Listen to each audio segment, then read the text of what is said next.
ಮೈಸೂರಿನ ಸಾಹಿತಿ ಹಾಗೂ ಪತ್ರಕರ್ತೆ ಶ್ರೀಮತಿ ಮನಲತಾ ಮೋಹನ್ ಸಾರಥ್ಯದ ಇದು ಜನಮನ ಟಿವಿ ಕನ್ನಡದ ಕೌಟುಂಬಿಕ ವಾಹಿನಿ. ಎಲ್ಲರಿಗೂ ನಮಸ್ಕಾರ. ಎಲ್ಲರಿಗೂ ದಸರಾ ಹಬ್ಬದ ಹಾರ್ದಿಕ ಶುಭಾಶಯಗಳು.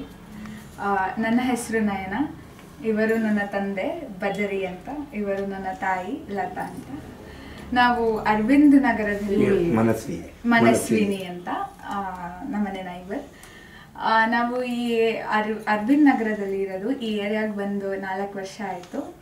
ನಾವು ಈ ಬೊಂಬೆನ ಈ ಸಲ 10ನೇ ವರ್ಷದ್ದು ಕೂರಿಸಿರೋದು. 10 ವರ್ಷದಿಂದನೂ ಕೂಡ ಕೂರಿಸ್ತಾ ಇದ್ದೀವಿ. ತುಂಬ ಖುಷಿ ಆಗುತ್ತೆ. ಪ್ರತಿ ವರ್ಷನೂ ಇನ್ಕ್ರೀಸ್ ಮಾಡ್ಕೊಂಡು ಹೋಗ್ತಾ ಇದ್ದೀವಿ. ಒಂದೊಂದು ಥೀಮ್ ಮೇಲೆ ಪ್ರತಿ ವರ್ಷನೂ ಇಡ್ತಾ ಬರ್ತಿದ್ದೀವಿ. ಆಮೇಲೆ ಸೈಜು ಹಾಗೆ ದೊಡ್ಡದಾಗ್ತಾ ಇದೆ ಪ್ರತಿ ವರ್ಷನೂ ಕೂಡ. ಅಪ್ಪ ಅಮ್ಮನ ಸಪೋರ್ಟಿಂದ ಮಾಡ್ತಾ ಇದ್ದೀನಿ. ನಂಗೆ ಇದರಲ್ಲಿ ಇಂಟ್ರೆಸ್ಟು. ಸೊ ಹ್ಯಾಂಡ್ಮೇಡ್ ಸ್ವಲ್ಪ ನಾನು ಇಷ್ಟಪಡ್ತೀನಿ, ಹ್ಯಾಂಡ್ಮೇಡ್ ಮಾಡಿ ಇಡಲಿಕ್ಕೆ. ಸೊ ಈ ಸಲಿನೂ ಕೂಡ ನನ್ನ ಕೈಯಿಂದ ತುಂಬ ಮಾಡಿದ್ದೀನಿ. ಶಂಕು ಚಕ್ರ, ಆಮೇಲೆ ಬ್ಯಾಕ್ ಡ್ರಾಪ್ ಆಗಿರ್ಬೋದು, ತ್ರಿಶೂಲ್ ಆಗಿರ್ಬೋದು, ಆಮೇಲೆ ದಿನಸಿ ಅಂಗಡಿ, ತರಕಾರಿ ಅಂಗಡಿ ಎಲ್ಲ ನನ್ನ ಕೈಯಿಂದ ಮಾಡಿರೋದು.